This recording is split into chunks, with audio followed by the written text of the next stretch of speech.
ಶಿವಾಯ ನಮ. ಶಿವಜನಾದ ಶಿವಗುರು ದೇವಸ್ಥಾನ. ಕಾರ್ತಿಕ್ ಮಾಸದ ಪೌರ್ಣಮಿ ಪೂಜೆ ತುಂಬ ವಿಶೇಷವಾಗಿ ಮಾಡಿದರು ಭಕ್ತರು.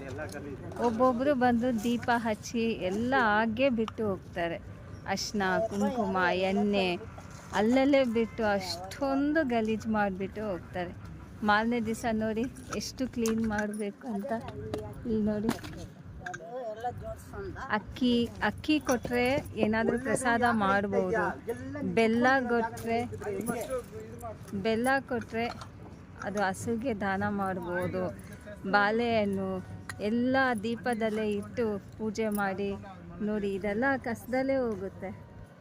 ಎಷ್ಟು ಜನ ಸೇವೆಗಳು ಮಾಡ್ತಾ ಇದ್ದಾರೆ ನೋಡಿ. ಎಷ್ಟು ಜನ ಸೇವೆ ಮಾಡ್ತಾ ಇದ್ದಾರೆ ನೋಡಿ. ಅವರವರು ಪೂಜೆ ಎಲ್ಲ ಮಾಡಿ ಪ್ರಸಾದ ಮನೆಗೆ ತಗೊಂಡೋಗಿ ಶೇರ್ ಮಾಡಬೇಕು. ಎಲ್ಲ ಹಾಗೆ ಬಿಟ್ಟು ಒಂದಕ್ಕೂ ಆಗ್ತಾಯಿಲ್ಲ. ಇದೆಲ್ಲ ಕಸಕ್ಕೆ ಹೋಗಿ ಸೇರುತ್ತೆ ನೋಡಿ. ನೆಲ್ಲಿಕಾಯಿ ಬಂದು ಆರೋಗ್ಯಕ್ಕೆ ತುಂಬ ಮುಖ್ಯ. ನೆಲ್ಲಿಕಾಯಿ ದೇವ್ರ ಮುಂದೆ ಇಟ್ಟು ಅದು ನೀವು ಖಂಡಿತ ದಿವಸ ಏನಾದ್ರು ಜ್ಯೂಸ್ ಮಾಡಿ ತಿನ್ಬೋದು.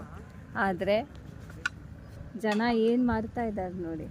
ಆ ನೆಲ್ಲಿಕಾಯಲ್ಲಿ ದೀಪ ಹಚ್ಚೋದು, ಈ ದೀಪ ಹಚ್ಚಿ ಅದು ಯಾರು ತಿಂತಾರೆ ನೋಡಿ. ಇದು ದೀಪ ಹಚ್ಚಿ ಎಲ್ಲ ಹಾಕೋದು ಕಸದಲ್ಲಿ ಹಾಕ್ತಾರೆ. ಬಾಳೆನೂ ಸುಟ್ಟೋಗಿದೆ. ಅಕ್ಕಿ ಎಣ್ಣೆಯಲ್ಲಿ ಮಿಕ್ಸ್ ಮಾಡಿ ಈ ಥರ ಮಾಡಿದ್ದಾರೆ. ದಯವಿಟ್ಟು ದಾನ ಮಾಡಿ. ಅಕ್ಕಿ ಮೇಲೆ ಬೆಲ್ಲ, ಈ ಥರ ನೆಲ್ಲಿಕಾಯಿ, ವಿಳಿದ ಎಲೆ, ಹಣ್ಣೆಲ್ಲ ಇಡ್ತೀರಲ್ಲ, ಅದು ಮುಂದೆ ಒಂದು ಚಿಕ್ಕ ತಟ್ಟೆ ಇಟ್ಟು 2 ದೀಪ ಹಚ್ಚಿ ಮಂಗಳಾರತಿ ತೋರಿಸಿ ಯಾರಿಗಾದ್ರು ದಾನ ಮಾಡಿ. ಒಬ್ಬೊಬ್ಬರಿಗೆ ದಾನ ಮಾಡಿದರೆ ಚೆನ್ನಾಗಿರುತ್ತೆ. ಶಿವಾಯ ನಮ. ಗುರುವೇಶ.